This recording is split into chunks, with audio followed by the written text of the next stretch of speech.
जनता की अदालत में कभी सर्टिफिकेट नहीं पेश हुआ कि हम 8वां पास है कि 9वां पास है। जो उनके पिताजी हैं लालू जी, उनको कैदी नंबर 3351 के रूप में परिभाषित किया गया।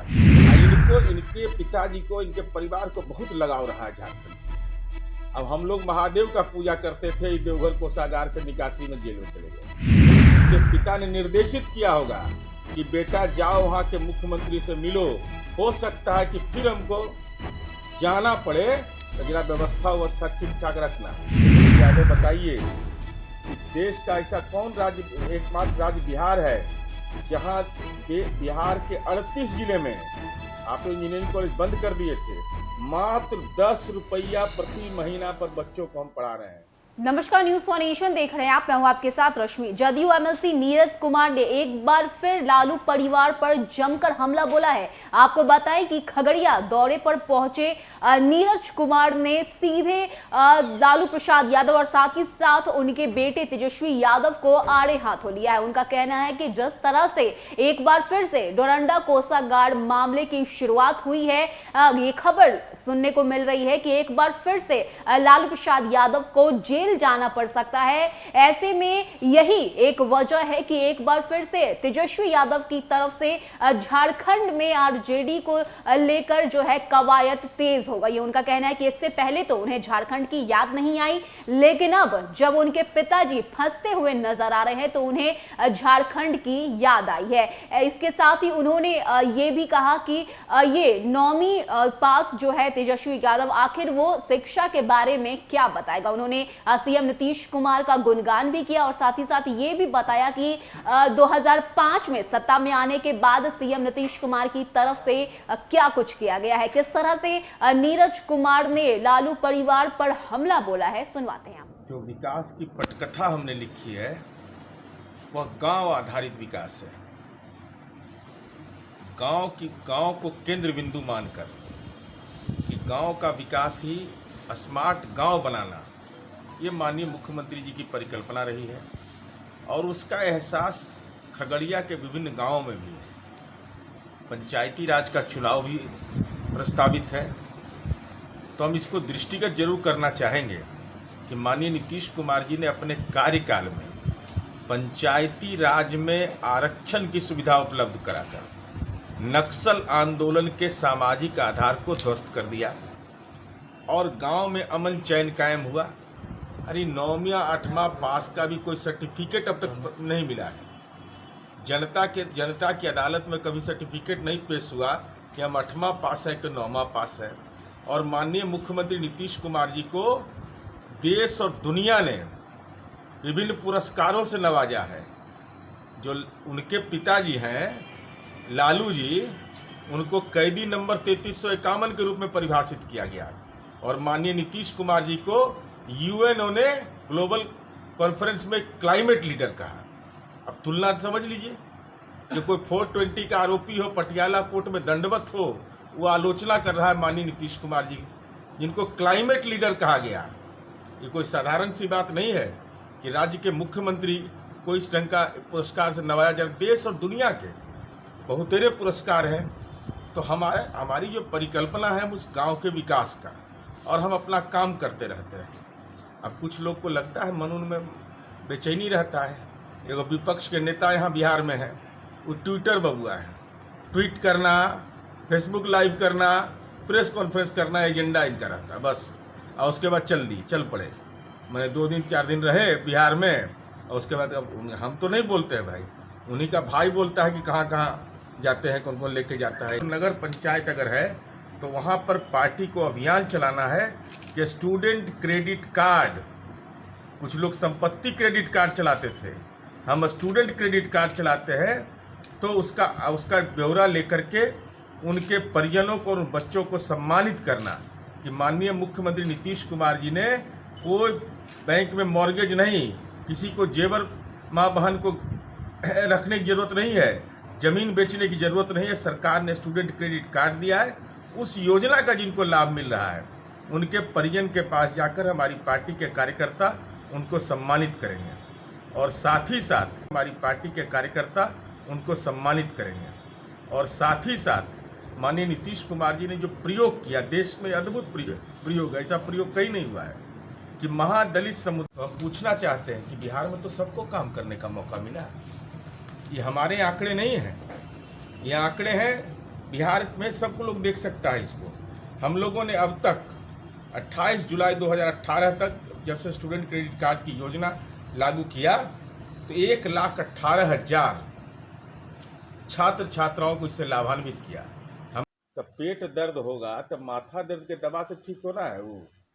अब 2005 से बेचारे इनके पिताजी जाप कर रहे हैं, कहाँ से कौन लोग जाप में इनको सलाह दिया, कौन मंत्र का जाप कर रहे हैं, और सरकार में हम बरकरार हैं। तो हम तो सरकार सेवा के लिए है, लेकिन इनको तो धनार्जन चाहिए, इनको तो राजनीति में केवल एक ही काम इनका बचा हुआ है। इसलिए हमारी ये समझ है कि समाज के सारे तबकों का बगैर तनाव पैदा किए जो विकास का मॉडल है, जो मानव विकास सूचकांक को बेहतर बनाने के लिए हम काम कर रहे हैं, और वह गांव आधारित स्मार्ट गांव बनाने का हम रोल मॉडल है। और प्रतिपक्ष के नेता से केवल एक ही सवाल का जवाब चाहते हैं कि पूरे देश के अंदर में इंजीनियरिंग कॉलेज खुले हुए हैं, कृपा करके 8वां 9वां पास तेजस्वी यादव बताइए कि देश का ऐसा कौन राज्य, एकमात्र राज्य बिहार है जहां बिहार के 38 जिले में आप इंजीनियरिंग कॉलेज बंद कर दिए थे, मात्र 10 रुपया प्रति महीना पर बच्चों को हम पढ़ा रहे हैं। अगर मुख्यमंत्री माननीय हेमंत सोरेन जी को नहीं जानकारी है कि जो नरपुरिया भाषा होता है, आदिवासी संस्कृति की भाषा है, उसमें भी माघी भाषा का अवशेष मिलता है। जो लोक संस्कृति की विभिन्न भाषाएं हैं, और बिहार और झारखंड एक था ना, तो माननीय तेजस्वी यादव जी ये तो मिले हैं माननीय हेमंत सोरेन जी से। अब कह तो रहे हैं कि पार्टी के विस्तार के लिए हम जा रहे हैं। अरे पार्टी के विस्तार के लिए जा रहे हैं? सच हमको ऐसा लगता है, महसूस होता है कि हम लोग देखिए झारखंड में बाबा महादेव का पूजा करने जाते हैं देवघर, इनको, इनके पिताजी को, इनके परिवार को बहुत लगाव रहा है झारखंड से। अब हम लोग महादेव का पूजा करते थे, देवघर कोषागार से निकासी में जेल में चले गए। महादेव के नगरी से भी अवैध निकासी कर रहे थे। एगो चाईबासा सुने के वहां का, एगो सुने मीडिया में खबरें आई है कि डोरंडा कोषागार का मामला खुलने वाला है। तो जब आप पिता का सेवा करना था तो 2 दिन तो कभी झारखंड में प्रवास नहीं किए थे तेजस्वी यादव जी। जब आपके पिताजी रिम्स में थे तब पार्टी का कितना आप सेवा करिएगा। तो हम यह जानना चाहते हैं तेजस्वी यादव जी से कि माननीय हेमंत सोरेन जी से आप मिलने गए तो क्या आपकी जुबान खुली कि जो मगही और भोजपुरी भाषा का जो अपमानजनक टिप्पणी किया उन्होंने, उस सवाल पर पूछा आपने? हमें लगता है कि इनको नैतिक बल नहीं है। ये झारखंड प्रवास में इसलिए गए थे कि इनको इस बात का अंदेशा है, इनके पिता ने निर्देशित किया होगा कि बेटा जाओ वहां के मुख्यमंत्री से मिलो, हो सकता है कि फिर हमको जाना पड़े, तो जरा व्यवस्था ठीक ठाक रखना, बात उत करके। लेकिन हम लोग हैं पॉलिटिकल मजिस्ट्रेट, पिछला बार भी इनको पकड़े थे, ये आनंद जी ले रहे थे रिम्स में, तो कैसे डायरेक्टर का बंगला में रह रहे थे। आई कौन इतना दिन से ही बीमार हैं। हमारी शुभकामना है कि जल्द से जल्द स्वस्थ हो जाए, लेकिन राजनैतिक रोग नहीं। राजनैतिक रोग करिए अगर पैदा करिएगा और जेल के अंदर में सुविधाएं, जो जेल मैनुअल का उल्लंघन करिएगा, तो हम लोग जैसे पिछले दिनों भी इस सचेत रहे, आगे भी सचेत रहे। तो माननीय मुख्यमंत्री जी ने निवेदन किया कि भाई देश के आदरणीय प्रधानमंत्री जी से कि हम लोग सब लोग मिलेंगे आपसे, आप समय दीजिए। तो समय के बारे में तो बहुत लोग कह रहा था कि समय ही नहीं मिल रहा है, जो पॉलिटिकल कोरोना वाला रहता है उससे बहुत परेशान रहता है।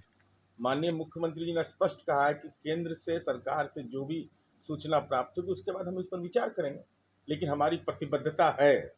और माननीय मुख्यमंत्री इस देश के पहले राजनेता हैं। तो 2 दिवसीय दौरे के बाद जैसे ही तेजस्वी यादव राजधानी पटना पहुंचे, उनकी तरफ से अब 2 दिवसीय प्रशिक्षण शिविर का आयोजन किया जा रहा है। और यही वजह है कि अब सत्ता पक्ष के लोगों की तरफ से तेजस्वी यादव पर जमकर निशाना साधा जा रहा है। लेकिन इस सबके बीच बड़ी बात जदयू एमएलसी नीरज कुमार की तरफ से कही गई है। आपको बताएं कि नीरज कुमार ने लालू प्रसाद यादव पर निशाना तो साधा ही है, साथ ही साथ उन्होंने तेजस्वी यादव को लेकर भी बड़ी बात कह दी। उनका कहना है कि इस 9वीं पास को इस आरक्षण के बारे में क्या पता होगा, शिक्षा के बारे में क्या पता होगा। ऐसे में वो खुद बताएं कि 2005 में सत्ता में आने के बाद से सीएम नीतीश कुमार ने जितने काम किए हैं, क्या इतने काम उनके पिताजी ने किए थे। साथ ही साथ उन्होंने लालू प्रसाद यादव को लेकर भी कहा कि वो जो जिस तरह से बीमार चल रहे हैं, ऐसे में मैं उन्हें स्वस्थ होने की कामना करता हूं, लेकिन राजनीतिक रोग वो ना लगाए।